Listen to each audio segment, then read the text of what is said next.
Okay, good afternoon once again, all the students. Uh, Good afternoon, sir. yes, last time we made discussion on AM and FM receiver, TRF, and superheterodyne radio receivers. Then we have also discussed block diagrams of AM receiver as well as FM receivers and various stages of the FM receiver as well. Fine. And there are two, three topics like communication receiver and broadcast receivers. What are their advantage? What is the difference between them? That I will discuss in due course of time. Maybe after or during this chapter, or maybe after that. Okay. So that is a one or two topics are there in the last chapters. Those were communication receiver and broadcast receivers. Fine. So now antennas. So what is antenna? How it can be meant for communication purposes? What are the types of the antenna? What are the various sizes of the antennas meant for low frequency, medium frequency, high frequency, very high frequency, ultra, microwave frequency? Fine. Then what are high frequency antennas? How high frequency antennas are different from low frequency antennas? What is the size? And how electromagnetic spectrum and its various bands playing their own role while deciding the size and height of the antenna, right? Then some terminologies associated with antenna like bandwidth, beam width, polarization, right? And then a directivity, gain, aperture, effective area, point source. What are all these things? Then what are medium wave antenna, folded dipoles, okay, loop antennas, arrays, broadside and far array. All these things we will discuss. And in the later stage, I will let you know what is rhombic antenna and disc antenna as well. Fine. So this is the syllabus we will discuss.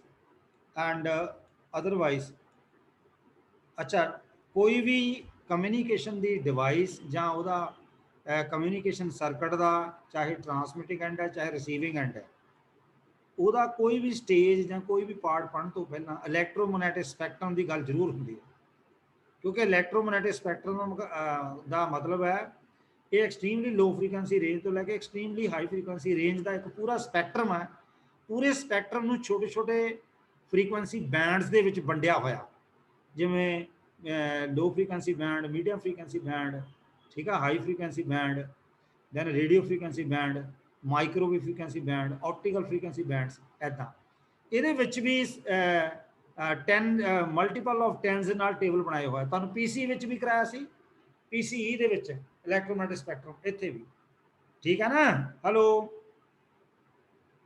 हाँ जी बच्चों sir. हाँ जी yes sir. Sir. हाँ जी sir. जवाब जू दे जाया करो हाँ जी। तो उन्हें देखो ਆਪਾਂ ਮੋਡੂਲੇਸ਼ਨ ਪੜ੍ਹੀ ਆ AM FM ਰਿਸੀਵਰ ਪੜ੍ਹੇ ਆ ਮੋਡੂਲੇਸ਼ਨ ਦੇ ਵਿੱਚ ਆਪਾਂ ਇੱਕੋ ਗੱਲ ਕੀਤੀ ਆ ਵੀ ਜਿਹੜਾ ਮੋਡੂਲੇਟਿੰਗ ਸਿਗਨਲ ਹੈ ਬੇਸਬੈਂਡ ਸਿਗਨਲ ਹੈ ਮੈਸੇਜ ਸਿਗਨਲ ਹੈ ਉਹ 'ਚ ਇਨਫੋਰਮੇਸ਼ਨ ਹੈ ਅਸੀਂ ਉਹਨੂੰ ਇਨਫੋਰਮੇਸ਼ਨ ਸਿਗਨਲ ਜੇ ਤਾਂ ਅਸੀਂ ਥੋੜੀ ਦੂਰ ਤੱਕ ਹੀ ਭੇਜਣਾ ਫਿਰ ਅਸੀਂ ਉਸੇ ਸਿਗਨਲ ਦੇ ਨਾਲ ਹੀ ਟਰਾਂਸਮਿਸ਼ਨ ਕਰ ਦਿੰਦੇ ਉਹਨੂੰ ਬੇਸਬੈਂਡ ਟਰਾਂਸਮਿਟ ਕਹਿੰਦੇ ਆ ਪਰ ਜੇ ਅਸੀਂ ਦੂਰ ਤੱਕ ਭੇਜਣਾ ਫਿਰ ਸਾਨੂੰ ਸਿਗਨਲ ਨੂੰ ਮੋਡੂਲੇਟ ਕਰਨਾ ਪੈਂਦਾ ਔਰ modulation AM FM PM analogue digital modulation ਅਸੀਂ ਟੈਕਨੀਕਸ ਪੜ੍ਹੀਆਂ ਠੀਕ ਨਹੀਂ ਭੇਜਣਾ ਪਰਪਸ ਕੀ ਹੈ ਇਨਫੋਰਮੇਸ਼ਨ ਤੇ ਜਦੋਂ ਦੂਰ ਤੱਕ ਜਾਂਦਾ ਉਹ ਅਸੀਂ ਵਾਇਰ ਦੇ ਥਰੂ ਵੀ ਭੇਜਦੇ ਹਾਂ ਤੇ ਵਿਦ ਵਾਇਰ ਵੀ ਭੇਜਦੇ ਹਾਂ ਠੀਕ ਹੈ ਸੌਰੀ ਹਾਂ ਵਿਦਆਊਟ ਵਾਇਰ ਵੀ ਭੇਜਦੇ ਹਾਂ ਜਿਹੜਾ ਵਿਦਆਊਟ ਵਾਇਰ ਹੈ ਉਹਨੂੰ ਵਾਇਰਲੈਸ ਕਮਿਊਨੀਕੇਸ਼ਨ ਬੋਲਦਾ ਜਿਹੜਾ ਵਿਦ ਵਾਇਰ ਹੈ ਉਹਨੂੰ ਲਾਈਨ ਕਮਿਊਨੀਕੇਸ਼ਨ ਬੋਲਦੇ ਪਰ ਜਦੋਂ ਵਾਇਰਲੈਸ ਕਮਿਊਨੀਕੇਸ਼ਨ ਦੀ ਗੱਲ ਕਰਦੇ ਹਾਂ ਸਪੈਕਟਰਮ ਤੇ ਬਹੁਤ ਵੱਡਾ ਤੇ ਜਿਹੜਾ ਇਲੈਕਟ੍ਰੋਮੈਗਨੈਟਿਕ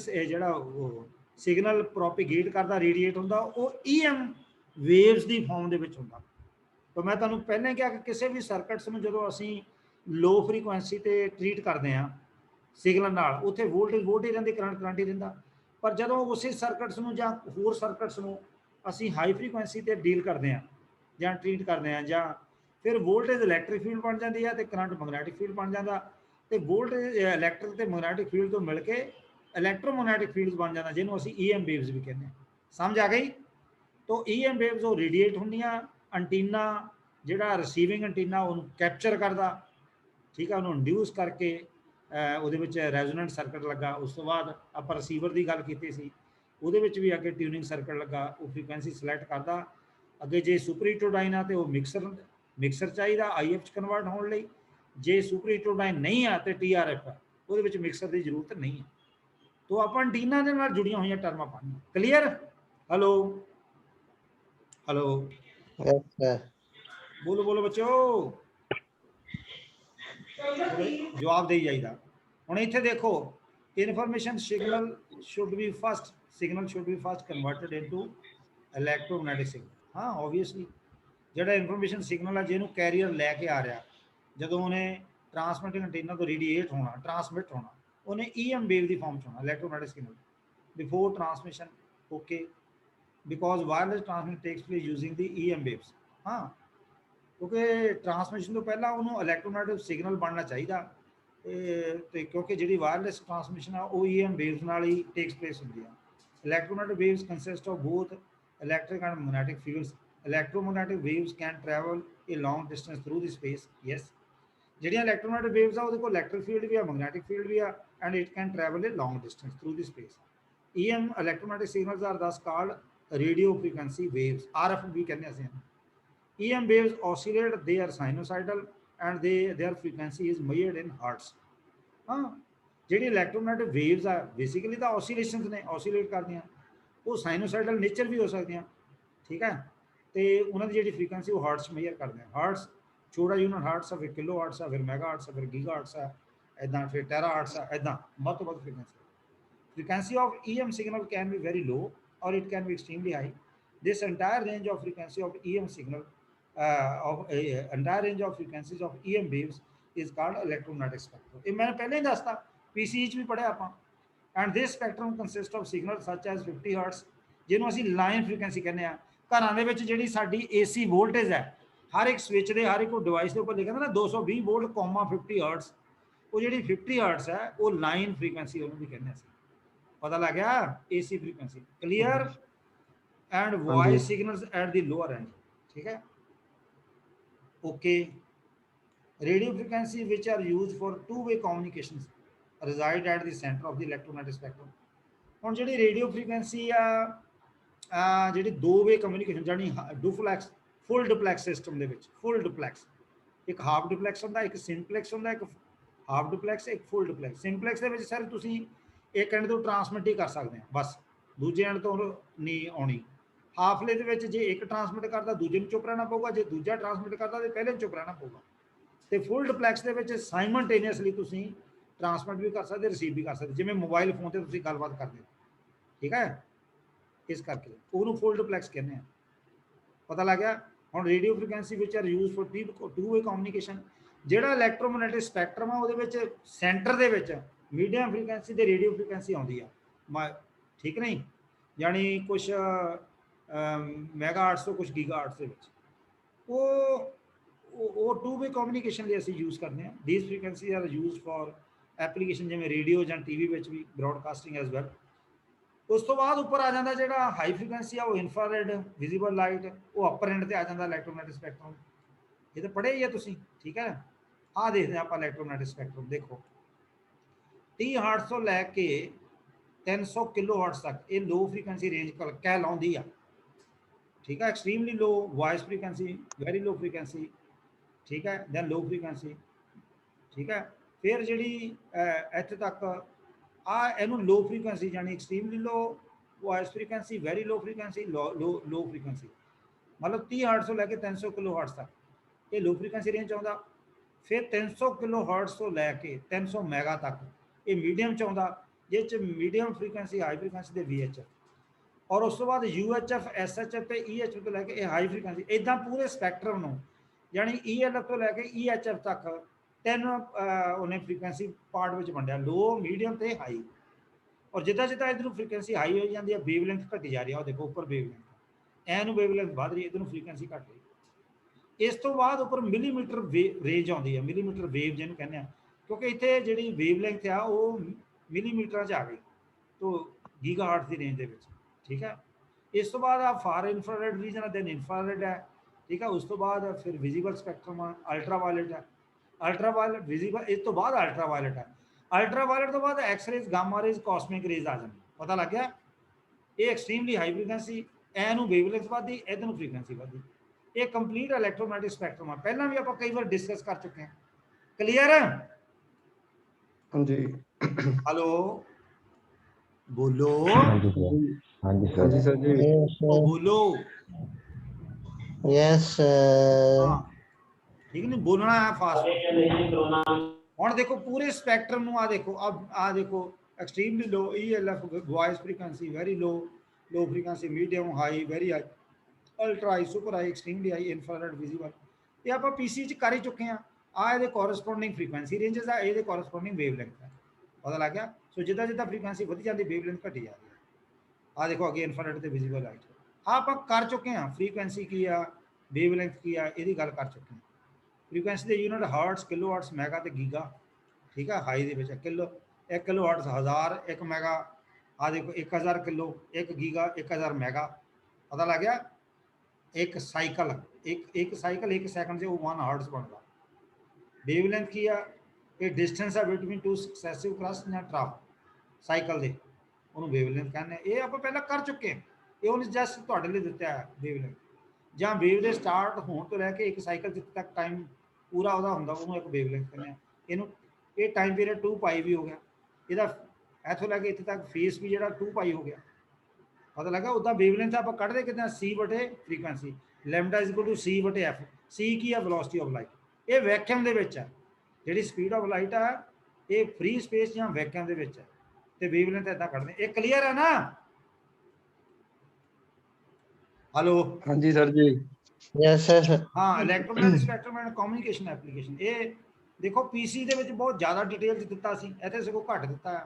ਕੁਝ ਕਿਲੋ ਹਰਟਸ ਤੋਂ ਕੁਝ ਮੈਨੀ ਗੀਗਾਹਰਟਸ ਅਸੀਂ ਅਲੱਗ-ਅਲੱਗ ਪਰਪਸ ਲਈ ਯੂਜ਼ ਕਰਦੇ ਹਾਂ ਕਮਿਊਨੀਕੇਸ਼ਨ ਸਿਸਟਮ ਦੇ ਵਿੱਚ, ਠੀਕ ਹੈ। ਅਲੱਗ-ਅਲੱਗ ਫ੍ਰੀ, ਹੁਣ ਜਿੰਨਾ ਜੇ ਲੋ ਫ੍ਰੀਕੁਐਂਸੀ ਦੇ ਆਪਣੀਆਂ ਐਪਲੀਕੇਸ਼ਨ ਆ, ਮੀਡੀਅਮ ਤੇ ਆਪਣੀਆਂ ਆ, ਰੇਡੀਓ ਫ੍ਰੀਕੁਐਂਸੀ ਦੇ ਆਪਣੀਆਂ, ਹਾਈ ਫ੍ਰੀਕੁਐਂਸੀ ਦੇ ਆਪਣੀਆਂ, ਔਰ ਵੈਰੀ ਹਾਈ ਤੇ ਅਲਟਰਾ ਦੇ ਅਲੱਗ-ਅਲੱਗ ਐਪਲੀਕੇਸ਼ਨਸ ਆ, ਠੀਕ ਹੈ। ਨਹੀਂ ਮਤਲਬ ਇਹ ਕਹਿਣਾ ਵੀ ਆ ਜਿਹੜੀ ਹੈ ਜਿੱਦਾਂ ਰਡਾਰ ਹੈ, ਰਡਾਰ ਸੈਟੇਲਾਈਟ ਹੈ, ਉਹ ਗੀਗਾਹਰਟਸ ਦੇ ਵਿੱਚ ਹੈ, ਉਹ ਹਾਈ ਫ੍ਰੀਕੁਐਂਸੀ ਵਾਲੇ ਐਪਲੀਕੇਸ਼ਨ ਹੈ, ਪਤਾ ਲੱਗ ਗਿਆ। ਰੇਡੀਓ ਜਿਹੜਾ ਰੇਡੀਓ ਸਟੇਸ਼ਨ ਹੈ ਜਿਹੜਾ ਵਰਕ ਕਰਦਾ, ਜਾਂ ਟੀਵੀ ਸਟੇਸ਼ਨ ਹੈ, ਇਹ ਕੁਝ ਕਿਲੋ ਹਰਟਸ, ਕੁਝ ਮੈਗਾ ਹਰਟਸ ਦੀ ਰੇਂਜ ਹੈ, ਪਤਾ ਲੱਗ ਗਿਆ।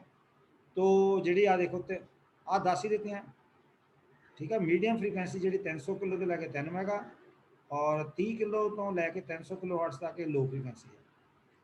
ਤੇ ਆ ਦੇ ਫ੍ਰੀਕੁਐਂਸੀ ਇਹਦੀ ਰੇਂਜ 3 ਕਿਲੋ ਤੋਂ ਲੈ ਕੇ 30 ਤੱਕ ਇਹਨੂੰ ਵੈਰੀ ਲੋ ਕਹਿੰਦੇ ਆ। ਇਹ ਦੱਸ ਹੀ ਦਿੱਤਾ ਪਹਿਲਾਂ, ਆ ਉੱਪਰ ਉਹੀ ਜੋ ਉਹਨੇ ਰੇਂਜਾਂ ਦਿੱਤੀਆਂ ਉਹਨੂੰ ਐਕਸਪਲੇਨ ਕੀਤਾ ਅੱਗੇ। ਰੇਡੀਓ ਫ੍ਰੀਕੁਐਂਸੀ ਸਪੈਕਟਰਮ ਆ ਦੇਖੋ ਕੀ ਆ, ਰੇਡੀਓ ਫ੍ਰੀਕੁਐਂਸੀ ਦੇ ਵਿੱਚ ਆ ਦੇਖੋ ਨਾ। ਹੁਣ ਤੁਸੀਂ ਨੋਟ, ਆ ਵੀ ਪਹਿਲਾਂ ਆਪਾਂ ਪੀਸੀ 'ਚ ਕਰ ਚੁੱਕੇ ਹਾਂ। ਜਿੰਨੀ ਫ੍ਰੀਕੁਐਂਸੀ ਘੱਟ ਆ ਉਹਦੀ ਪਾਵਰ ਉਨੀ ਜ਼ਿਆਦਾ, ਇਹ ਪਾਵਰ ਟਰਾਂਸਮਿਸ਼ਨ ਵਾਸਤੇ ਆ। ਉਸ ਤੋਂ ਬਾਅਦ 300 ਹਰਟਜ਼ ਤੋਂ ਲੈ ਕੇ 3 ਕਿਲੋ ਇਹ ਵੌਇਸ ਫ੍ਰੀਕੁਐਂਸੀ ਦੀ ਰੇਂਜ ਹੈ, ਇਹ ਆਡੀਓ ਦੀ ਵਾਸਤੇ ਆ। 3 ਕਿਲੋ ਤੋਂ 30 ਕਿਲੋ ਵਾਸਤੇ ਸਬਮਰਾਈਨ ਕਮਿਊਨੀਕੇਸ਼ਨ ਮਿਲਟਰੀ ਵਾਸਤੇ ਆ। ਆਹ ਵੇਵਲੈਂਥ ਆ ਉਹਦੀ। ਜਿੱਦਾਂ ਆ ਮਲਟੀਪਲਸ ਆਫ 10 ਆ, ਦੇਖੋ ਇੱਥੇ 3 ਤੋਂ 30 ਆ, ਅੱਗੇ 30 ਤੋਂ 300 ਆ, ਫਿਰ 300 ਤੋਂ ਅੱਗੇ 3000 ਕਿਲੋ ਕਹਿ ਲਾ, ਜਾਂ ਇਹਨੂੰ 3 ਮੈਗਾਹਰਟਜ਼ ਕਹਿ ਲਾ। ਵੇਵਲੈਂਥ ਘਟੀ ਜਾ ਰਹੀ ਆ, ਐਪਲੀਕੇਸ਼ਨ ਵੀ ਚੇਂਜ ਹੁੰਦੀ ਜਾ ਰਹੀ ਆ। ਦੇਖੋ AM ਬ੍ਰੌਡਕਾਸਟ, ਮਰਾਈਨ, ਐਰੋਨੈਟੀਕਲ ਕਮਿਊਨੀਕੇਸ਼ਨ। ਅੱਗੇ ਫ੍ਰੀਕੁਐਂਸੀ ਵੱਧ ਰਹੀ ਆ, ਵੇਵਲੈਂਥ ਘਟ ਰਹੀ ਹੈ ਸ਼ਾਰਟ ਵੇਵ ਟਰਾਂਸਮਿਸ਼ਨ ਵਾਸਤੇ, ਐਮੈਚੋਰ ਜਾਂ CB ਕਮਿਊਨੀਕੇਸ਼ਨ ਵਾਸਤੇ, ਪਤਾ ਲੱਗ ਗਿਆ।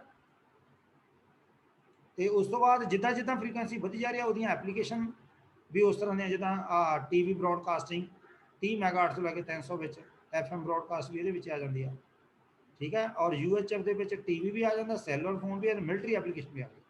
ਆ ਦੇਖੋ ਸੈਲੂਲਰ ਫੋਨ, ਵਾਇਰਲੈਸ ਕਮਿਊਨੀਕੇਸ਼ਨ। ਔਰ ਇਹ ਮਾਈਕ੍ਰੋਵੇਵ ਦੀ ਇੱਥੇ ਵੇਵਸ ਜਿਹੜੀਆਂ ਮਾਈਕ੍ਰੋਵੇਵਸ ਹੋ ਗਈ, ਵੇਵਲੈਂਥ ਮਾਈਕ੍ਰੋਵੇਵ ਚ ਆ ਗਈ। ਅੱਗੇ 3 ਗੀਗਾਹਰਟਜ਼ ਤੋਂ ਲੈ ਕੇ 30 ਤੱਕ ਇਹ ਸੈਟੇਲਾਈਟ ਕਮਿਊਨੀਕੇਸ਼ਨ ਦੇ ਰਡਾਰ ਵਾਸਤੇ, 3 ਤੋਂ ਲੈ ਕੇ 30 ਗੀਗਾਹਰਟਜ਼ ਇਹ ਵੀ ਸੈਟੇਲਾਈਟ ਤੇ ਸਪੈਸ਼ਲਾਈਜ਼ਡ ਰਡਾਰ ਵਾਸਤੇ। ਜਾਨੀ ਪਤਾ ਲੱਗ ਗਿਆ ਨਾ? ਹੈਲੋ। हाँ जी हाँ जी हाँ सर जी, जी। sir. ਹਾਂ, ਇਨਫਰਾਰੈਡ ਜਿਹੜਾ ਇਹ ਲਾਈਟ ਦਾ ਰੀਜ਼ਨ ਹੈ, ਦੇਖਾ 300 ਗੀਗਾਹਰਟਜ਼ ਤੋਂ ਉੱਪਰ ਜਿਹੜੀ ਚੱਲਦੀ, ਠੀਕ ਹੈ। FM EM signals having frequency above 300 ਗੀਗਾਹਰਟਜ਼, ਉਹ ਰੇਡੀਓ ਵੇਵਸ 'ਚ ਨਹੀਂ ਆਉਂਦੇ, ਉਹ ਫਿਰ ਉਹਨਾਂ ਦੀ ਵੇਵਲੈਂਥ ਘਟ ਜਾਂਦੀ ਆ। ਯਾਨੀ ਆ ਲਾਈਟ ਇਨਫਰਾਰੈਡ ਦੇ ਵਿੱਚ 0.1 ਨੈਨੋ ਮਿਲੀਮੀਟਰ ਤੋਂ ਲੈ ਕੇ 700 ਨੈਨੋਮੀਟਰ ਤੱਕ ਆ ਵੇਵਲੈਂਥ ਦੀ ਗੱਲ ਕਰਦੇ ਹਾਂ ਅਸੀਂ। ਔਰ ਐਪਲੀਕੇਸ਼ਨ ਕੀ ਹੈ ਸਪੈਸ਼ਲ ਕਾइंड ਦੀਆਂ, ਐਸਟਰੋਨੋਮੀ ਦੇ ਵਿੱਚ to detect stars and other heavenly bodies, galaxies ਵਗੈਰਾ, guidance and weapon system, TV remote control, infrared ਆ ਜਿਹੜਾ ਜਿੱਦਾਂ ਅਸੀਂ ਘਰ ਦੇ ਵਿੱਚ ਟੀਵੀ ਦੇ ਵਿੱਚ ਜਦੋਂ ਲਾਈਟ ਔਨ ਕਰਦੇ ਆ ਰਿਮੋਟ ਦੇ ਨਾਲ, ਤੇ ਜਿਹੜਾ ਉਹਦੇ ਮੂਹਰੇ ਐਲਈਡੀ ਲੱਗਾ ਉਹ ਇਨਫਰਾਰੈਡ ਰੇਂਜ ਦੀ ਫ੍ਰੀਕੁਐਂਸੀ ਨੂੰ ਜਨਰੇਟ ਕਰਦਾ। ਸਮਝ ਆ ਗਈ? ਹੈਲੋ, ਹਾਂਜੀ ਹਾਂਜੀ ਸਰ। ਹਾਂਜੀ ਸਰ ਜੀ। ਵਿਜ਼ੀਬਲ ਲਾਈਟ ਕੀ ਆ ਉਹਦੀ ਵੀ, ਇਹ ਸਿਰਫ ਇਲੈਕਟ੍ਰੋਮੈਗਨੈਟਿਕ ਸਪੈਕਟਰਮ ਰੈਪੀਟੀਸ਼ਨ ਹੈ ਜਿਹੜਾ ਆਪਾਂ ਪੀਸੀ 'ਚ ਕੀਤਾ। ਪਤਾ ਲੱਗ ਗਿਆ? ਹਾਂ, ਹੁਣ ਇੱਥੋਂ ਚੱਲਦੇ ਹਾਂ ਆਪਾਂ ਇੰਟਰੋਡਕਸ਼ਨ ਟੂ ਰੇਡੀਏਸ਼ਨ। ਰੇਡੀਏਸ਼ਨ ਕੀ ਆ? ਇਹ ਆ ਮੇਨ, ਕਿਉਂਕਿ ਐਂਟੀਨਾ ਨੇ ਰੇਡੀਏਟ ਕਰਨਾ, ਐਂਟੀਨਾ ਨੇ ਰੇਡੀਏਟ ਕਰਨਾ, ਤਾਂ ਉਹ ਰੇਡੀਏਸ਼ਨ ਨਾਲ ਪਹਿਲਾਂ ਗੱਲ ਕਰਦੇ ਹਾਂ। ਦੇਖੋ, while dealing with the different types of communication system we have use the word antenna frequently. जिन्नी बारी भी आप चाहे ट्रांसमिटिंग एंटीना की गल करिए, चाहे रिसीविंग एंटीना की गल करिए, चाहे AM रिसीवर की, FM रिसीवर की, AM ट्रांसमिटर की, FM ट्रांसमिटर की गल करिए, उन्होंने एंटीना असी गल करते ही करते एंटीना की। ठीक है, एंटीना है कि antenna is a metallic object often a wire or a collection of wire. Metallic object है जां एक तार जां तारां दा collection which is use to perform the following functions. ਕਿਹੜਾ ਕੰਮ ਕਰਦਾ ਇਹ? It couples the transmitter output to the free space. Yes, ਜੇ ਟਰਾਂਸਮਿਟਿੰਗ ਐਂਟੀਨਾ ਤੇ ਉੱਥੋਂ ਜਦੋਂ ਸਿਗਨਲ ਰੇਡੀਏਟ ਹੋਣਾ ਉਹ ਟਰਾਂਸਮਿਟਰ ਨੇ ਕਰਨਾ, ਤੇ ਫਿਰ ਕਿੱਧਰ ਨੂੰ ਜਾਂਦਾ? ਫ੍ਰੀ ਸਪੇਸ ਨੂੰ। ਇਹਦਾ ਮਤਲਬ ਜਿੱਦਾਂ ਇੱਕ ਆਪਾਂ ਮੈਕਸਿਮਮ ਪਾਵਰ ਟਰਾਂਸਫਰ ਥਿਊਰਮ ਪੜ੍ਹੀ ਆ, ਉਹਦੇ ਵਿੱਚ ਇਹ ਲਿਖਿਆ ਸੀਗਾ ਕਿ ਮੈਕਸਿਮਮ ਪਾਵਰ ਸੋਰਸ ਵੱਲੋਂ ਲੋਡ ਵੱਲ ਨੂੰ ਉਦੋਂ ਹੀ ਮੈਕਸਿਮਮ ਪਾਵਰ ਟਰਾਂਸਫਰ ਹੋ ਸਕਦੀ ਆ ਜੇਕਰ ਸੋਰਸ ਦੀ ਤੇ ਲੋਡ ਦੀ ਇੰਪੀਡੈਂਸ ਮੈਚ ਕਰੇ। ਹੁਣ ਇਸ ਕੇਸ ਦੇ ਵਿੱਚ ਜਿਹੜਾ ਐਂਟੀਨਾ ਆ ਉਹ ਇੱਕ ਕਿਸਮ ਦਾ ਸੋਰਸ ਆ, ਤੇ ਲੋਡ ਕੌਣ ਆ? Free space. ਇਹਦਾ ਮਤਲਬ ਫ੍ਰੀ ਸਪੇਸ ਦੀ ਵੀ ਆਪਣੀ ਇੰਪੀਡੈਂਸ ਹੈ, ਐਂਟੀਨਾ ਦੀ ਵੀ ਆਪਣੀ ਇੰਪੀਡੈਂਸ ਹੈ। ਜੇ ਦੋਨੋਂ ਮੈਚ ਕਰਨਗੀਆਂ ਤਾਂ ਮੈਕਸਿਮਮ ਪਾਵਰ ਐਂਟੀਨਾ ਵੱਲੋਂ ਫ੍ਰੀ ਸਪੇਸ ਵੱਲ ਨੂੰ ਜਾਏਗੀ, ਜਿਹੜੀ ਕਪਲ ਹੋਣੀ। ਸਮਝ ਆਏਗੀ? ਜਾਂ ਅੱਗੇ ਰਿਸੀਵਰ ਐਂਡ ਤੇ ਵੀ, ਰਿਸੀਵਿੰਗ ਐਂਡ ਤੇ ਵੀ, ਰਿਸੀਵਿੰਗ ਐਂਡ ਤੇ ਵੀ ਜਿਹੜੀ ਇੰਪੀਡੈਂਸ ਆ ਮੈਚ ਕਰਨੀ ਚਾਹੀਦੀ। ਤੁਸੀਂ ਸ਼ਾਇਦ ਅੱਗੇ NFTL ਵਿੱਚ ਵੀ ਸ਼ਾਇਦ ਚੌਥੇ ਲਾਸਟ ਟਰਾਂਸਮਿਸ਼ਨ ਲਾਈਨ 'ਚ ਪੜ੍ਹੋਗੇ, ਕਈਆਂ ਦੇ ਘਰ ਪੁਰਾਣੇ ਟੀਵੀ ਸੈੱਟ ਪਏ ਆ ਜਿਹੜੇ ਵੱਡੀ ਪਿਕਚਰ ਟਿਊਬ ਹੁੰਦੀ ਸੀ। ਅੱਜ ਕੱਲ੍ਹ ਤਾਂ ਫਲੈਟ ਆ ਗਿਆ ਨਾ। ਉਹ ਜਿਹੜੇ ਪੁਰਾਣੇ ਸੀਗੇ ਆਪਣੇ ਰਿਸੀਵਰ ਪਿਕਚਰ ਟਿਊਬਾਂ ਵਾਲੇ, ਉਹਦੇ ਪਿਛਲੇ ਪਾਸੇ ਕੋਐਕਸ਼ਲ ਕੇਬਲ ਦਾ ਤਾਰ ਕਨੈਕਸ਼ਨ ਲਾਈ ਦੀ ਹੁੰਦੀ ਸੀ ਆਪਾਂ। ਕਈ ਵਾਰੀ ਤਾਂ ਸਿੰਪਲ ਤਾਰ ਲਾ ਲਓ ਤਾਂ ਐਂਟੀਨਾ ਬਣ ਜਾਂਦਾ, ਪਰ ਜੇ ਅਸੀਂ ਕੋਐਕਸ਼ਲ ਕੇਬਲ ਕਹਿੰਦੇ ਅਸੀਂ ਕੇਬਲ ਦੀ ਵਾਇਰ ਲਗਾਣੀ ਆ, ਕਹਿਣਾ ਕੇਬਲ ਲਵਾਈ ਤੁਸੀਂ, ਉਹ ਕੇਬਲ ਦਾ ਜਿਹੜਾ ਕਨੈਕਸ਼ਨ ਆ ਕੋਐਕਸ਼ਲ ਹੈ, ਉਹਦੇ ਬਾਰੇ ਉਹ ਕਨੈਕਸ਼ਨ ਲੱਗਦਾ। ਤੇ ਟੀਵੀ ਦੇ ਵਿੱਚ ਉਹਦੀ ਪ੍ਰੋਵੀਜ਼ਨ ਹੈ। ਪਰ ਤੁਸੀਂ ਦੇਖੋ ਕਿ ਕੋਐਕਸ਼ਲ ਦੀ ਕੇਬਲ ਜਾਂ ਜਿਹੜੀ ਅੱਗੇ ਫੀਡਰ ਵਾਇਰ ਹੁੰਦੀ ਸੀ ਐਂਟੀਨਾ ਤੋਂ ਆਉਂਦੀ, ਉਹਦੀ ਕੇਬਲ ਤੇ ਟੀਵੀ ਦੀ ਕੇਬਲ, ਇਹਨਾਂ ਦੋਨਾਂ ਦੇ ਵਿੱਚ ਇੰਪੀਡੈਂਸ ਦਾ ਫਰਕ ਹੈ। ਫਿਰ ਇੰਪੀਡੈਂਸ ਨੂੰ ਮੈਚ ਕਰਨ ਵਾਸਤੇ ਕੀ ਕਰੀਏ? ਇੱਕ ਵਿੱਚ ਹੋਰ ਲਗਾਈ ਜਾਂਦੀ ਚੀਜ਼, ਉਹਨੂੰ ਬੋਲਦੇ ਬੈਲੂਨ। Balanced and unbalanced. ਠੀਕ ਹੈ, ਉਹ ਇੱਕ ਟਰਾਂਸਫਾਰਮਰ ਹੈ, ਠੀਕ ਹੈ, ਜਿਹੜਾ ਇੰਪੀਡੈਂਸ ਨੂੰ ਮੈਚ ਕਰਦਾ, ਤਾਂ ਮੈਕਸਿਮਮ ਪਾਵਰ ਟਰਾਂਸਫਰ ਹੁੰਦੀ। ਪਤਾ ਲੱਗ ਗਿਆ? ਹੈਲੋ ਹੈਲੋ, ਹਾਂਜੀ ਸਰ। ਹਾਂ ਬੋਲੋ ਬੱਚਿਓ। 6 ਹੀ ਬੱਚੇ ਜੁੜੇ, ਦੇਖ ਲਓ 6 ਹੀ ਬੱਚੇ ਜੁੜੇ, ਠੀਕ ਨਹੀਂ? ਹੁਣ ਬੱਚੇ ਕਿਹੜੇ ਕਿਹੜੇ ਜੁੜੇ ਆ? ਨੈਨਸੀ, ਅਜੇ, ਗੌਰਵ, ਹਰਨੇਕ, 6 ਬੱਚੇ। ਜਸਪ੍ਰੀਤ, ਥੱਲੇ ਕੌਣ ਹੈ ਹੋਰ? ਆਹ ਕੌਣ ਹੈ? ਸਹਿਜਵੀਰ। ਇਹ ਜਰਾ ਲੇਟ ਆਇਆ, ਇਹ ਆਪਣੇ ਨੂੰ ਬੜਾ ਕਹਿੰਦੇ ਨਾ ਮੈਂ ਸਰ ਪਹਿਲਾਂ ਜੁੜ ਜਾਣਾ, ਲੇਟ ਆਇਆ ਦੇਖ ਲਾ, ਕੋਈ ਗੱਲ ਨਹੀਂ। ਸੋ ਇਟ ਮਸਟ ਵੀ, ਹਾਂ ਐਂਟੀਨਾ ਦਾ ਕੀ ਰੋਲ ਹੈ? It must be capable of radiating or receiving the EM waves. Yes, ਜਾਂ ਰੇਡੀਏਟ करे ਜਾਂ ਰਿਸੀਵ करे, ਕਿਹਨੂੰ? EM waves. It convert the high frequency current into electromagnetic waves. Yes, high frequency current ਨੂੰ electromagnetic waves ਦੇ ਵਿੱਚ convert ਕਰਦਾ, and vice ਵਰਸਾ, ਉਲਟਾ ਵੀ ਹੁੰਦਾ। ਇਲੈਕਟ੍ਰੋਮੈਗਨੈਟਿਕ ਵੇਵਸ ਨੂੰ ਹਾਈ ਫ੍ਰੀਕੁਐਂਸੀ ਕਰੰਟ ਦੇ ਵਿੱਚ ਕਨਵਰਟ ਕਰ ਦੇਣਾ, ਜਾਂ EM ਵੇਵਸ ਨੂੰ ਜਾਂ ਕਰੰਟ ਨੂੰ ਹਾਈ EM ਵੇਵਸ ਕਨਵਰਟ ਕਰ ਦੇਣਾ। ਠੀਕ ਹੈ। ਸੋ even though the function to be performed are different, transmitting and receiving antenna basically share the same principle and are identical। बेशक ट्रांसमिटिंग एंटीना ਦਾ ट्रांसमिटर ਤੋਂ transmit करना जानी रेडिएट करना, ਤੇ रिसीविंग एंटीना ਦਾ ਕੀ ਆ? EM वेव्स ਜਿਹੜੀਆਂ ਉਹਨੂੰ ਕੈਪਚਰ ਕਰਨਾ। ਅਦਰਵਾਈਜ਼ ਐਂਟੀਨਾ ਦੋਨਾਂ ਦਾ ਫੰਕਸ਼ਨ ਸੇਮ ਹੀ ਹੈ। ਜਿਹੜੇ ਐਂਟੀਨਾ ਦੋਨੋਂ ਕੰਮ ਕਰਦੇ ਆ, ਟਰਾਂਸਮਿਟ ਵੀ ਕਰਦੇ ਆ ਤੇ ਰਿਸੀਵ ਵੀ ਕਰਦੇ ਆ, ਜਿੱਦਾਂ ਤੁਹਾਡੇ ਮੋਬਾਈਲ ਸੈੱਟ ਆ, ਇਹ 'ਚ ਵੀ ਐਂਟੀਨਾ ਲੱਗਿਆ, ਇਹ ਟਰਾਂਸਮਿਟ ਵੀ ਕਰਦਾ ਤੇ ਰਿਸੀਵ ਵੀ ਕਰਦਾ। तो इसनों ਅਸੀਂ ਬੋਲਦੇ ਆ antenna is reciprocal in nature. Reciprocity principle ਨੂੰ follow ਕਰਦਾ, ਜਾਨੀ same antenna can be meant for transmission as well as reception. Clear? ਹੁਣ if RF current flows in the wire conductor, it is found that not only all the energy applied at end finds its way to the other end, some of the energy escapes and that is radiated. ਤੁਸੀਂ ਸ਼ਾਇਦ ਹੁਣ ਵੀ ਪੜੋਗੇ ਚੌਥੇ ਸੈਮ ਦੇ ਵਿੱਚ NFTL madam ਤੁਹਾਨੂੰ ਪੜ੍ਹਾ ਰਹੇ ਹੋਣਗੇ। ਜਿਹੜੇ ਟਰਾਂਸਮਿਸ਼ਨ ਲਾਈਨ ਲਾਸਟ ਟੌਪਿਕ ਪੜ੍ਹਨਾ ਨਾ ਤੁਸੀਂ ਫਿਲਟਰ ਤੋਂ ਬਾਅਦ, ਉਹਦੇ ਵਿੱਚ ਤੁਸੀਂ ਦੇਖੋਗੇ ਟਰਾਂਸਮਿਟਿੰਗ ਐਂਡ ਤੋਂ ਜਦੋਂ ਸਿਗਨਲ ਅਸੀਂ ਟਰਾਂਸਮਿਟ ਕਰਦੇ ਹਾਂ, ਰਿਸੀਵਿੰਗ ਐਂਡ ਵੱਲ ਜਦੋਂ ਸਿਗਨਲ ਜਾਂਦਾ, ਜੇ ਤਾਂ receiving and the termination correct ਹੈ, ਜਾਨੀ ਕਰੈਕਟਰਿਸਟਿਕ ਇੰਪੀਡੈਂਸ ਵਿੱਚ ਟਰਮੀਨੇਟਡ ਹੈ, ਫਿਰ ਤੇ ਸਾਰਾ ਸਿਗਨਲ ਸੋਰਸ ਤੋਂ ਲੋਡ 1 ਨੂੰ ਚਲੇ ਜਾਣਾ। ਅਗਰ ਇਦਾਂ ਨਹੀਂ ਹੈ ਤੇ ਲੋਡ ਦੀ ਤੇ ਸੋਰਸ ਦੀ ਇੰਪੀਡੈਂਸ ਮੈਚ ਨਹੀਂ ਕਰ ਰਹੀ, ਫਿਰ ਕੁਝ ਸਿਗਨਲ ਵਾਪਸ ਆ ਜਾਂਦਾ ਤੇ ਕੁਝ ਉੱਥੇ ਅਬਜ਼ੌਰਬ ਹੋ ਜਾਂਦਾ, ਕੁਝ ਰੇਡੀਏਟ ਹੋ ਜਾਂਦਾ। ਜਿਹੜਾ ਰੇਡੀਏਟ ਹੋ ਗਿਆ ਇਟ ਮੀਨਸ ਉਹ ਨਿਕਲ ਗਿਆ, ਐਸਕੇਪ ਹੋ ਗਿਆ। ਆ ਦੇਖੋ ਇਦਾਂ ਹੀ ਉਹਨੇ ਇੱਥੇ ਆਹ ਗੱਲ ਹੈ ਵੀ ਕੁਝ એનર્ਜੀ ਜਿਹੜੀ ਸਾਰੀ એનર્ਜੀ ਅਸੀਂ ਜਦੋਂ ਦਿੰਨੇ ਆ ਵਰਕ, ਉਹ ਦੂਜੇ ਐਂਡ ਵੱਲ ਜਾਂਦੀ ਹੈ, ਉੱਥੋਂ ਕੁਝ એનર્ਜੀ ਐਸਕੇਪ ਕਰ ਜਾਂਦੀ ਹੈ। So it's possible to calculate the amount of energy escape. Yes, ਕਿੰਨੀ એનર્ਜੀ ਐਸਕੇਪ ਹੋਈ, ਰੇਡੀਏਟ ਹੋਈ ਆ, ਉਹਨੂੰ ਕੈਲਕੂਲੇਟ ਕੀਤਾ ਜਾ ਸਕਦਾ। ਉਹਦੀ ਡਾਇਰੈਕਸ਼ਨ ਕਿਹੜੀ ਆ ਐਂਡ ਡਾਇਰੈਕਸ਼ਨਸ ਆਫ ਪ੍ਰੋਪੀਗੇਸ਼ਨ ਕਿਹੜੀਆਂ, ਉਹਦੀ ਇੱਕ ਡਾਇਰੈਕਸ਼ਨ ਆ ਜਾਂ ਜ਼ਿਆਦਾ ਡਾਇਰੈਕਸ਼ਨ ਦਾ। ਪ੍ਰੋਪੀਗੇਸ਼ਨ ਹੁੰਦਾ ਸਿਗਨਲ ਦਾ ਬਹਾਵ ਯੂਜ਼ਿੰਗ ਦੀ ਮੈਕਸਵੈਲ ਇਕੁਏਸ਼ਨ। ਠੀਕ ਨੇ, ਮੈਕਸਵੈਲ ਇਕੁਏਸ਼ਨ ਜਿਹੜੀਆਂ ਉਹ ਹਾਇਰ ਮੈਥੇਮੈਟੀਕਲ ਟੱਚ ਹੈ, ਉਹ ਤੁਸੀਂ ਹਰ ਕਲਾਸਾਂ ਵਿੱਚ ਪੜ੍ਹੋਗੇ। ਜਿਹੜਾ ਵੀ ਬੱਚਾ ਇੰਟਰਸਟਡ ਹੋਏਗਾ ਹਾਇਰ ਸਟੱਡੀ ਲਈ ਉਦੋਂ ਪੜ੍ਹੋਗੇ। ਐਸੇ ਲਈ ਪੋਲੀਟੈਕਨਿਕ ਲੈਵਲ ਤੇ ਤਾਂ ਇੰਨਾ ਹਾਈ ਲੈਵਲ ਦਾ ਮੈਥ ਤੁਹਾਡੇ ਲਈ ਪੋਸੀਬਲ ਹੈ। ਤੋ ਇਸ ਕਰਕੇ ਖਾਲੀ ਡਿਸਕ੍ਰਿਪਸ਼ਨ ਉਹਦਾ ਸਿਰਫ ਬਰੀਫ ਕਨਸੈਪਟ ਜਾਣਨਾ ਜ਼ਰੂਰੀ ਹੈ। ਅੱਛਾ, ਰੇਡੀਏਸ਼ਨ ਮਕੈਨਿਜ਼ਮ ਹੈ ਕੀ ਆ ਔਰ ਡਾਈਪੋਲ ਐਂਟੀਨਾ ਦੀ ਐਵੋਲੂਸ਼ਨ ਕਿੱਦਾਂ ਹੋਈ। ਠੀਕ ਹੈ, ਆਹ ਦੇਖੋ, ਆਹ ਇੱਕ ਉੱਪਰ ਕੰਡਕਟਰ ਹੈ, ਇੱਕ ਥੱਲੇ ਕੰਡਕਟਰ, ਦੋ ਤਾਰਾਂ, ਪਤਾ ਲੱਗ ਗਿਆ। ਇਧਰਲੇ ਪਾਸੇ ਆ ਜਨਰੇਟਰ ਹੈ ਜਿਹਨੂੰ ਸੋਰਸ ਕਹਿ ਦਈਏ, ਇਹ ਇਹਦੀ ਇੰਟਰਨਲ ਇੰਪੀਡੈਂਸ, ਇਹ ਇੰਟਰਨਲ ਰੈਜ਼ਿਸਟੈਂਸ ਹੈ ਸਮਝੋ। ਠੀਕ ਹੈ, ਇੰਪੀਡੈਂਸ ਕਹਿ ਲਓ, ਜੇ AC ਹੈ ਤਾਂ ਇੰਪੀਡੈਂਸ ਕਹਿਲਾਏਗੀ। ਹੁਣ ਜਦੋਂ ਆਹ ਟਰਾਂਸਮਿਸ਼ਨ ਲਾਈਨ ਨੂੰ એનર્ਜਾਈਜ਼ ਕਰਦੇ ਆ ਐਸ ਸੋਰਸ ਨਾਲ ਜਿਹਦੀ ਇੰਟਰਨਲ ਇੰਪੀਡੈਂਸ ਆ ਹੈ, ਉਹ ਇਹ ਸਿਗਨਲ ਪ੍ਰੋਪੀਗੇਟ ਕਰੇਗਾ।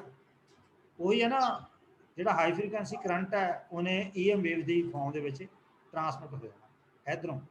ਤੋਂ ਆ ਦੇਖੋ ਰੇਡੀਏਟ ਹੋ ਰਿਹਾ ਸਿਗਨਲ, ਤੇ ਕੁਝ ਸਿਗਨਲ ਜਿਹੜਾ ਉਹ ਰੇਡੀਏਟ ਹੋ ਗਿਆ। ਇਧਰਲਾ ਐਂਡ ਤਾਂ ਇਧਰੋਂ એનર્ਜਾਈਜ਼ ਕੀਤਾ, ਇਧਰਲਾ end open circuit load end, open circuit load point.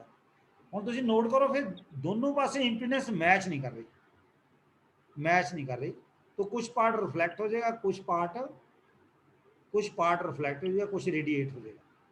हम तुम नोट करो, आ एक एंड है जो ओपन सर्किट है उत्थे वोल्टेज मैक्सिमम, तो जो शॉर्ट सर्किट है उत्थे वोल्टेज 0, करंट मैक्सिमम। यह ओपन सर्किट है, इट मीनस वोल्टेज मैक्सिमम। एक मैक्सिमम तो दूजे मैक्सिमम का जो डिफरेंस है वो λ/2 का इस एंड तो, अदरवाइज अद्धा कितना आ जो आ मैक्सिमम मिनीमम हो जाता, जाने 0 बन गया, ये λ/4 आ क्वार्टर। पता लग गया रिसीविंग एंड तो। इदा ही फिर आ अगे एक होर बन गया, इदा बन गया। आ जिहड़ियां वेव्स इधरों रिफ्लैक्ट होकर आईयां, मतलब कुछ वेव्स अगे चल गई, कुछ लोड की मैचिंग प्रॉपर ना होने करके सिग्नल वापस हो रहा। ठीक है, तो की हुंदा जिथे इंसीडेंट ते रिफ्लैक्टेड वेव्स आपस में ही ऐड हो जाना फेज करके, उत्थे मैक्सिमम बन गया, जिथे आउट ऑफ फेज हो गई उत्थे मिनिमम बन गया। समझ आ गई? सर मैं रिपीट करियो। हाँ जी, मैक्सिमम वाला पॉइंट रिपीट करियो सर। केड़ा मैं समझा नहीं तुहाडी गल, उच्ची बोलो। हेलो, की कहने तुसी? सर आपने अभी भी बोला ना कि करंट मैक्सिमम हो जाता है, मैक्सिमम मिनिमम वाला। हाँ, वोल्टेज जदों ओपन सर्किट है वोल्टेज मैक्सिमम, जदों शॉर्ट सर्किट है तो वोल्टेज 0, करंट मैक्सिमम। ठीक है सर, समझ आ गई? ये तुहानूं मैं दसूंगा, सर। तुसीं ਉਹ ਚ पढ़दे होने ਉਹਦੇ ਵਿੱਚ अपने NFTL ਦੇ ਵਿੱਚ। चलो कंसीडर दी ट्रांसमिशन लाइन, आ उन्हें क्या radiation from an open circuit transmission line. पहले कि one end generator is connected, one end ते जनरेटर कनेक्ट करता ते अदर एंड जेड़ा लोड साइड है वो असी ओपन रखती। Forward and reverse travelling waves combine to form, मैं पहले क्या तो देखो दोनों एंड का लोड मैच नहीं कर रहा ते कुछ पार्ट रिफ्लैक्ट होकर वापस आ जाना। जेड़ा रिफ्लैक्टेड सिग्नल एक फॉरवर्ड एनर्जी है, एक बैकवर्ड एनर्जी है। बैकवर्ड एनर्जी किहदे करके, क्योंकि इंपीडेंस मैच नहीं करती, सिग्नल वापस आ गया, रिफ्लैक्टेड पार्ट बोल। हुण जिथे रिफ्लैक्टेड ते इंसीडेंट दोनों ऐड हो गए, मतलब उत्थे इन फेस आ, जिथे आउट ऑफ फेस है उत्थे कैंसल होगा, उत्थे मिनीमम बन गया, जिथे ऐड होगा उत्थे मैक्सिमम बन गया। समझ आ गई? इदां the voltage antinode is seen at open circuit। antinode ਦਾ मतलब ਜਿੱਥੇ voltage maximum is seen at the open circuit load and antinode means a voltage or current maximum। हाँ antinode ਦਾ मतलब maximum ਉਹ ਜਿਹੜਾ ਹੁਣ ਇਹਨੇ voltage ਔਰ current ਬੋਲਿਆ ਤੇ current ਤਾਂ ਹੁਣ ਅਸੀਂ maximum ਜੇ ਇਹ far end ਜਿਹੜਾ short circuit ਹੁੰਦਾ। ਸਮਝ ਆ ਗਈ? ਹੈਲੋ हाँ जी ਹੁਣ ਆਪਾਂ ਰੇਡੀਏਸ਼ਨ ਮਕੈਨਿਜ਼ਮ ਦੀ ਗੱਲ ਕਰਦੇ ਹਾਂ। ਕੀ ਹੈ radiation mechanism? Can be explained S follow. At the point of open circuit all the incident energy will ideally be reflected back, but practically small portion of waves escape। ਵੈਸੇ ਤਾਂ ਸਾਰਾ ਹੀ part ਵਾਪਸ ਹੋਣਾ ਚਾਹੀਦਾ ਜਦੋਂ ਓਪਨ ਸਰਕਟ ਆ, even short ਦੇ ਵੀ, ਕਿਉਂਕਿ ਇੰਪੀਡੈਂਸ ਮੈਚ ਨਹੀਂ ਕਰ ਰਹੀ, ਪਰ ਫਿਰ ਵੀ ਕੁਝ ਪਾਰਟ escape ਹੋ ਜਾਂਦਾ ਇਨ ਦੀ ਫਾਰਮ ਆਫ ਇਲੈਕਟ੍ਰੋਮੈਗਨੈਟਿਕ એનર્ਜੀ ਕਿਤੋਂ ਸਿਸਟਮ ਤੋਂ, ਔਰ ਰੇਡੀਏਟ ਹੋ ਜਾਂਦਾ। ठीक है जिदा हम दिखा लिया ऊपर। And this occurs because the lines of force traveling toward the open circuit must undergo a complete phase reversal when they reach the point of open circuit। However, all of them are not able to do this as they possess the equivalent to mechanical inertia, therefore some of them escape। yes मकसद ਤਾਂ ਆ ਵੀ ਜਿਹੜਾ ਵਾਪਸ ਉਹਨੇ ਆਉਣਾ ਉਹਨਾਂ ਦਾ face reversal ਕਰਕੇ reflect ਹੋ ਗਈਆਂ, ਪਰ ਕਿਉਂਕਿ ਮਕੈਨੀਕਲ ਜਾਂ ਇਨਰਸ਼ੀਆ ਕਰਕੇ ਕਈ ਇਹਨੂੰ ਫੋਲੋ ਨਹੀਂ ਕਰ ਪਾਉਂਦੀਆਂ ਉਹਨੂੰ, ਤੇ ਇਸ ਕਰਕੇ ਉਹ escape ਹੋ ਜਾਂਦੀਆਂ। Percentage of amount of energy radiated by the ਉਹਦੀ total energy is very small. ਹੁਣ ਜਿਹੜੀ ਦੇਖੋ ਕੁਝ ਪਾਰਟ ਵਾਪਸ ਆ ਗਿਆ, ਕੁਝ ਉੱਥੇ ਅਬਜ਼ੌਰਬ ਹੋ ਗਿਆ, ਕੁਝ ਰੇਡੀਏਟ ਹੋ ਗਿਆ। ਮੈਕਸਿਮਮ ਜਿਹੜਾ ਇੰਪੀਡੈਂਸ ਮੈਚ ਜਦੋਂ ਨਹੀਂ ਕਰਦੀ ਲੋਡ ਤੇ ਸੋਰਸ ਦੀ, ਮੈਕਸਿਮਮ ਪਾਰਟ ਵਾਪਸ ਹੀ ਆ ਜਾਂਦਾ। ਜਿਹੜਾ ਕੁਝ ਪਾਰਟ ਰੇਡੀਏਟ ਕਰ ਗਿਆ, ਠੀਕ ਹੈ, ਉਹ ਕੁਝ ਪਰਸੈਂਟੇਜ ਆ ਟੋਟਲ એનર્ਜੀ ਦੀ, ਔਰ ਉਹ ਸਮਾਲ ਬਹੁਤ ਹੈ। This is due to two reason. ਪਹਿਲੀ ਗੱਲ ਆ ਦੇਖ ਲਾ, mismatch between the time line and the surrounding space. ਪਹਿਲੇ ਕਿਹਾ ਜਿਹੜਾ ਪਾਰਟ ਰੇਡੀਏਟ ਹੋਇਆ ਉਹ ਕਿਉਂ ਬਹੁਤ ਘੱਟ એનર્ਜੀ ਹੈ, ਕਿਉਂਕਿ ਮਿਸਮੈਚਿੰਗ ਹੈ। ਜੇ ਅਸੀਂ ਟਰਾਂਸਮਿਸ਼ਨ ਲਾਈਨ ਦੇ ਇੱਕ ਐਂਡ ਨੂੰ ਐਂਟੀਨਾ ਵੀ ਮੰਨ ਲਈਏ, ਸਪੇਸ ਨੂੰ ਅਸੀਂ ਲੋਡ ਮੰਨ ਲਈਏ, ਦੋਨਾਂ ਦੀ ਇੰਪੀਡੈਂਸ ਮੈਚ ਨਹੀਂ ਕਰ ਰਹੀ, ਤੇ ਜੇ ਨਹੀਂ ਕਰ ਰਹੇ ਤੇ ਪਾਵਰ ਘੱਟ ਉੱਧਰ ਅਬਜ਼ੌਰਬ ਹੋਣੀ ਸਪੇਸ ਵੱਲ, ਤੇ ਇਸ ਕਰਕੇ ਉਹ એનર્ਜੀ ਘੱਟ ਹੈ, which now acts as the load. ਮੈਂ ਪਹਿਲਾਂ ਕਿਹਾ। तो सैकंड पॉइंट की as the two wires are too close to each other, लागे the radiation from one tip will cancel the radiation from other tip. Yes तो दोनों एक लागे रेडिएशन एक दी दूजे नूं कैंसल कर देगी, ठीक ने। This is because they are of opposite polarity. क्यों? क्योंकि एक दा फेस आ, दूजा न्यूट्रल है, जां एक पॉजिटिव है दूजा नैगेटिव है, सो ऑपोजिट पोलैरिटी करके उन्हां दी रेडिएशन कैंसल हो जाती है।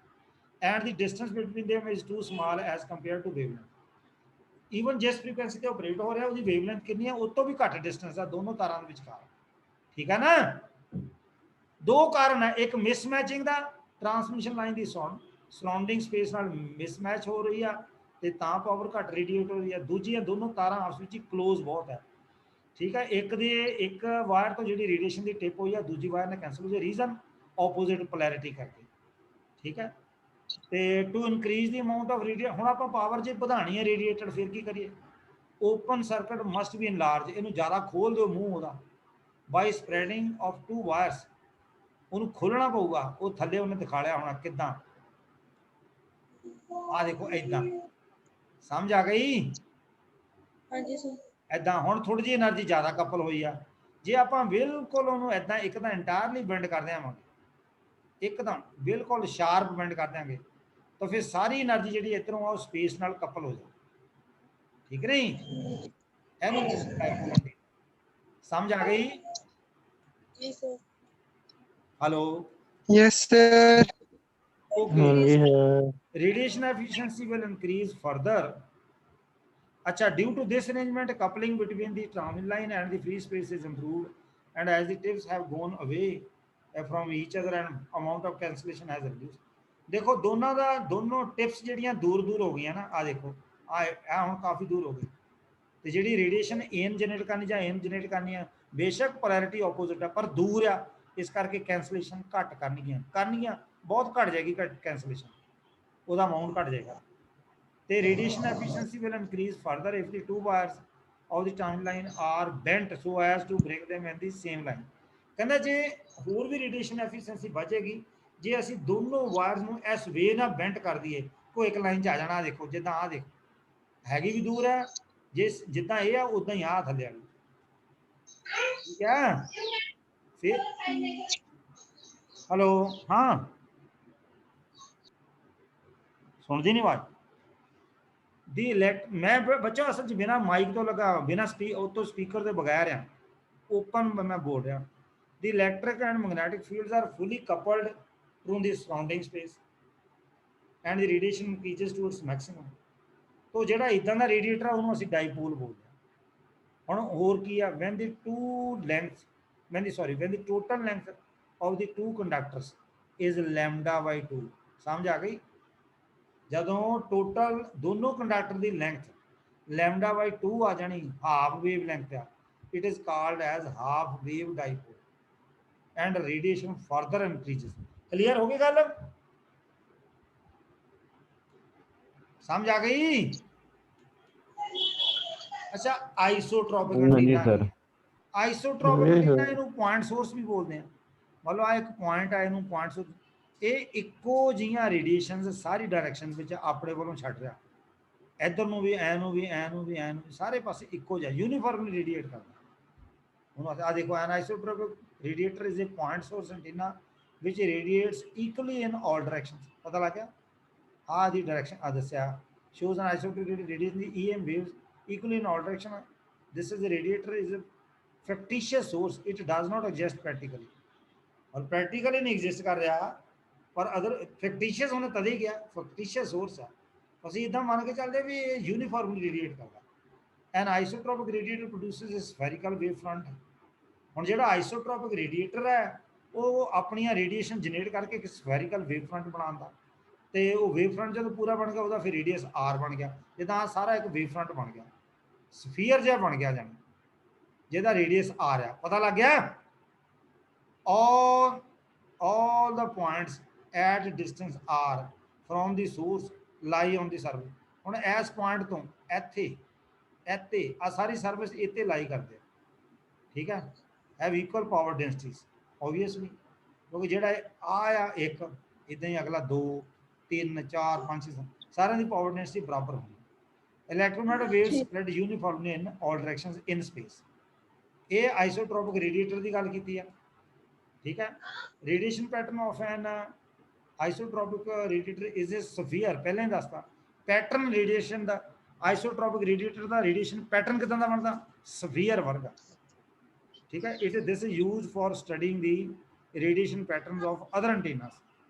और असी ਜਿਹੜਾ आइसोट्रोपिक रेडिएटर है ਇਹਨੂੰ ਕਾਹਦੇ ਲਈ यूज करते हैं, radiation pattern of other antennas ਨੂੰ ਦੂਜੇ ਐਂਟੀਨਾ ਦਾ ਜਿਹੜੇ ਰੇਡੀਏਸ਼ਨ ਪੈਟਰਨਸ ਆ ਉਹਨੂੰ ਸਟੱਡੀ ਕਰਨ ਵਾਸਤੇ ਅਸੀਂ ਆइसोट्रोपिक ਰੇਡੀਏਟਰ ਨੂੰ ਯੂਜ਼ ਕਰਦੇ। ਕਲੀਅਰ? ਹੈਲੋ, ਹਾਂਜੀ ਸਰ। ਕਲਾਸੀਫਿਕੇਸ਼ਨ ਕੀ ਆ? ਦੋ ਟਾਈਪ ਦੇ ਐਂਟੀਨਾ ਨੇ, ਰੈਜ਼ੋਨੈਂਟ ਤੇ ਨਾਨ ਰੈਜ਼ੋਨੈਂਟ। ਰੈਜ਼ੋਨੈਂਟ ਪਹਿਲਾਂ ਮੈਂ ਤੁਹਾਨੂੰ ਸ਼ਕਲਾਂ ਦਿਖਾਣਾ, ਦੇਖੋ ਆ ਰੈਜ਼ੋਨੈਂਟ ਐਂਟੀਨਾ ਆ, ਇਹ ਨਾਨ ਰੈਜ਼ੋਨੈਂਟ। ਸਿੰਪਲ ਜੀ ਗੱਲ, ਨਾਨ ਰੈਜ਼ੋਨੈਂਟ ਦਾ ਮਤਲਬ ਇੱਕੋ ਡਾਇਰੈਕਸ਼ਨ ਦੇ ਵਿੱਚ ਮੈਕਸਿਮਮ એનર્ਜੀ। ਆ ਜਿਹੜੀ ਮਾੜੀ ਮੋਟੀ ਬੈਕਵਰਡ એનર્ਜੀ ਦਿਖਾ ਲੇ, ਇਹ ਮਾਈਨਰ ਲੂਪਸ ਆ, ਆ ਮੇਜਰ ਲੂਪ ਹੈ। ਪਰ ਜਿਹੜਾ ਰੈਜ਼ੋਨੈਂਟ ਹੈ ਉਹਦੇ ਜਿੰਨੀ ਲੈਫਟ ਤੇ ਆ ਉਨੀ ਰਾਈਟ ਤੇ ਆ, ਠੀਕ ਹੈ ਨਾ? ਹਾਂਜੀ ਸਰ। ਹਾਂ, ਇਹ ਰੈਜ਼ੋਨੈਂਟ ਐਂਟੀਨਾ, ਇਹ ਉਹਨਾਂ ਦੇ ਰੇਡੀਏਸ਼ਨ ਪੈਟਰਨ ਨੇ। ਮੰਨ ਲਓ ਕਿਸੇ ਦੇ ਐਂਟੀਨਾ ਦੇ ਰੇਡੀਏਸ਼ਨ ਪੈਟਰਨ ਤੋਂ ਐਂਟੀਨਾ ਦੀ ਪਹਿਚਾਣ ਹੋ ਸਕਦੀ ਆ। ਸਾਨੂੰ ਇਹ ਪਤਾ ਲੱਗ ਸਕਦਾ ਵੀ ਆ ਨਾਨ ਰੈਜ਼ੋਨੈਂਟ, ਆ ਜਿਹੜਾ ਰੇਡੀਏਸ਼ਨ ਪੈਟਰਨ ਹੈ ਇਹ ਨਾਨ ਰੈਜ਼ੋਨੈਂਟ ਐਂਟੀਨਾ ਦਾ ਹੈ, ਜਿਹੜਾ ਆ ਰੇਡੀਏਸ਼ਨ ਪੈਟਰਨ ਹੈ ਇਹ ਰੈਜ਼ੋਨੈਂਟ ਐਂਟੀਨਾ ਦਾ। ਹੁਣ ਉਹਨੇ ਅੱਗੇ ਕੀ ਕਿਹਾ ਪੁਆਇੰਟ, 1 ਮਿੰਟ ਰਹੇਗਾ। ਇਹ resonant antenna is a transmit line the length of which is exactly equal to the multiples of half wavelength. यानी जे उस ट्रांसमिशन लाइन की जी लेंथ है वो equal to multiples of half wave length है and it is open at both ends. So resonant antenna की length की है जिदा λ/2 इंटू 1 λ/2 इंटू 2 2 ना 2 कट गया ठीक है λ/2 इंटू 3 ऐदा पता लग गया. So λ/2 dipole resonant antenna is typically ਇਹ 8 ਦੀ ਫਿਗਰ ਦਾ ਹੁੰਦਾ. ਸਮਝ ਆ ਗਈ. ਹੁਣ 1 ਮਿੰਟ ਤੋਂ ਘੱਟ ਰਹਿ ਗਿਆ ਬਾਕੀ 9 ਰੈਜ਼ਿਸਟੈਂਟ ਇਹਨਾਂ ਦੀ ਆਪਾਂ ਗੱਲ ਕਰਾਂਗੇ ਬਾਕੀ ਗੱਲ ਨੈਕਸਟ ਟਾਈਮ ਕਰਾਂਗੇ. ਓਕੇ जी सर. ओके ਹੁਣ ਤੁਸੀਂ ਸਕਰੀਨਸ਼ਾਟ ਲੈ ਲਾ. I am going to stop. Screenshot ਲਓ. ਚਲੋ ਲੈ ਲਓ. ਲੈ ਲਿਆ. हाँ भाई बोलो. गोइंग टू एंड मैं ले लिया.